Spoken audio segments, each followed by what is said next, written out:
Praise lord. దేవునికి స్తోత్రం. హల్లెలూయా. ప్రియమైన దేవుని బిడ్డలారా, దేవుడు మనల్ని ప్రేమించి మరి ఉదయకాలాన్ని ఇచ్చాడు. దేవునికి స్తోత్రం.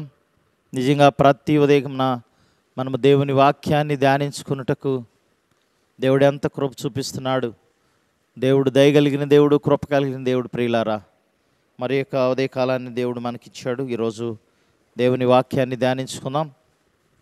ఈరోజు వాక్యాంశం గమనించినట్లయితే త్యాగం అనే నియమం. ప్రియమైన దేవుని బిడ్డలారా, మనము 2వ దినవృత్తాంతములు 3వ అధ్యాయం 1వ వచనములో గమనించినట్లయితే మోరియా పర్వతం మీద సొలొమోను యెహోవాకు మందిరము కట్టనారంభించెను అని మనం అక్కడ చూస్తాం. ప్రియులారా, అక్కడ చూడండి, 3వ అధ్యాయము 2వ దినవృత్తాంతం 3వ అధ్యాయం 1వ వచనం. తర్వాత సొలొమోను యెరూషలేములో తన తండ్రి అయిన దావీదునకు యెహోవా ప్రత్యక్షమైనప్పుడు మోరియా పర్వతం మందు దావీదు సిద్ధపరిచిన స్థలమును యెబూసీయుడైన ఒర్నాను కళ్ళ మందు దావీదు ఏర్పరిచిన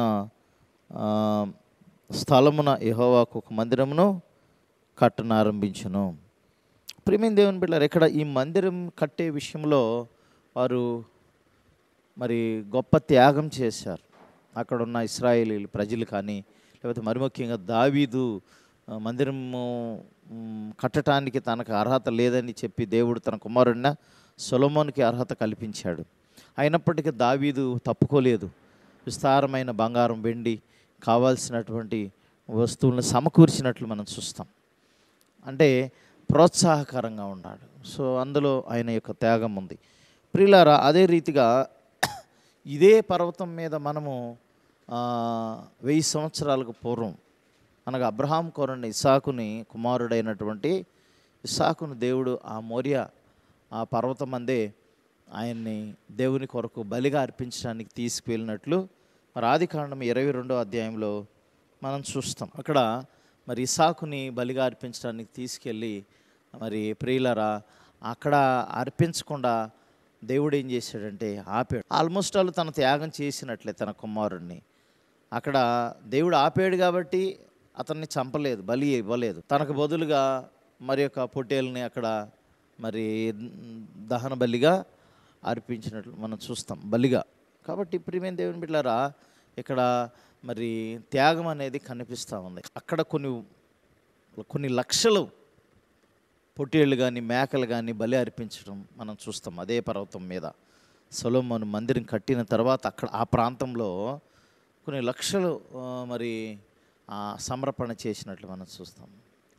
అయితే ప్రియమైన దేవుని బిడ్డలారా, మన కొత్త నిబంధనకు వచ్చేసరికి మన ప్రియమైన యేసయ్య మన కొరకు తన జీవితాన్నే త్యాగం చేసినట్లు మనం చూస్తాం. మనం గమనించినట్లయితే ప్రియమైన దేవుని బిడ్డలారా, ఎఫెసీ 5:25లో క్రీస్తు సంఘమును ప్రేమించి మరియు దాని కొరకు తను తాను అప్పగించుకున్నాడని అక్కడ లేఖనం తెలియజేయబడుతుంది.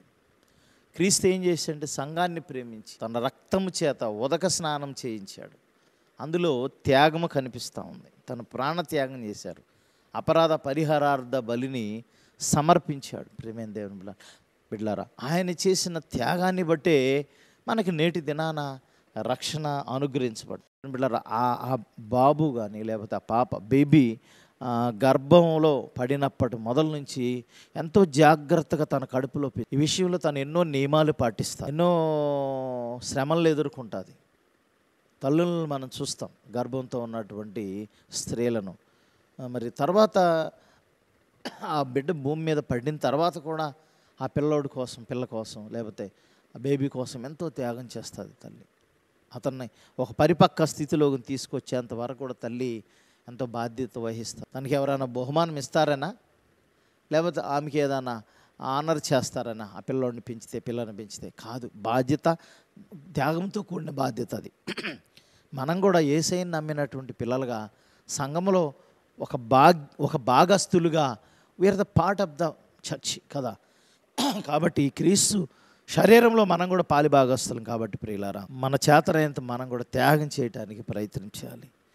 మన ముందు త్యాగం చేసిన వాళ్ళు చాలామంది ఉన్నారు. మన ప్రియమైన యేసయ్య కదా, ఆయన మనం చూసి మరి ఎఫెసీ రాసిన పత్రిక 5వ అధ్యాయంలో ఫస్ట్ వచనాల్లో చెప్తాడు కదా, మనమంట పరిమళ వాసన ఉండటానికి మన కొరకు తన్ను బలిగాను అర్పణముగాను అర్పించుకున్నాడంట. That's the sacrifice. అది మనం కూడా మన జీవితాల్లో అర్పించుకోవాలి. అనేక మంది భక్తుల జీవితాల్లో వారి జీవితాల్లో అర్పించుకున్నారు. చూడండి, అనేక మంది చేత చంపవేయబడ్డారు, గాయపరచబడ్డారు, హింసించబడ్డారు. అది త్యాగం. అలాంటి త్యాగము మనం నమ్మితే, అలాంటి త్యాగం చేస్తే ఖచ్చితంగా పరలోకంలో గొప్ప ప్రతిఫలం పొందుకుంటాం. ఏదో సోమరిగా ఏదో నమ్ముకున్నానులే అనేది కాదు. క్రైస్తవ జీవితం అంటేనే త్యాగంతో కూడుకున్నది. అలాంటి గొప్ప త్యాగం చేయడానికి మనం ముందుకు కొనసాగినప్పుడు మేబీ ఈ మధ్యలో అవమానాలు రావచ్చు, నిందలు రావచ్చు, హింసలు రావచ్చు, అయినా వాటన్నిటిని ఎదుర్కొన్నప్పుడే అదే నిజమైన త్యాగంగా మన ప్రభువు చేసిన పనిలో కొద్దిగా అయినా మనము ఆ త్యాగంలో పాలిభాగస్థలం కాగలుగుతాం. ఆ రీతిగా చేయటానికి ప్రయత్నం చేద్దాం. అనేక మందిని ప్రభావితంగా నడిపిద్దాం. దేవుడి పరిశుద్ధ వాక్యం దీవించడం కాక ఆమేన్. ప్రార్థన చేసుకుందాం. మమ్మల్ని మిక్కిలిగా ప్రేమించిన ప్రియ పరలోకపు తండ్రి, వందనాలయ్యా. మాతో ఎన్నో విషయాలను తెలియజేశారు. అవును, త్యాగం అనే నియమాన్ని మేము చూస్తూ ఉన్నాం. మీకు వందనాలు. అలనాడు ప్రభు మరి ఏకైక కుమారునటువంటి అబ్రహాముకి ఏకైక కుమారుని ఇస్సాకును బలిగా అర్పించడానికి తన కుమారుణ్ణే త్యాగం చేయటానికి బయలుదేరాడు. ప్రభు నిజంగా అదే పర్వతం మీద తర్వాత గొప్ప మందిరం కట్టబడటం, తద్వారా మరి ప్రభువ అక్కడ గొప్ప ఆరాధన జరగటం మేము చూసాం. తర్వాత కొత్త నిబంధన కొన్ని వేల సంవత్సరాల క్రితం తర్వాత మనం చూస్తే, నాయన యేసయ్య మీరు బలి త్యాగం అయిపోయారు, ఆత్మీయ మందిరం అనే ఆ సంఘాన్ని కట్టారు ప్రభువ. తద్వారా సంఘంలో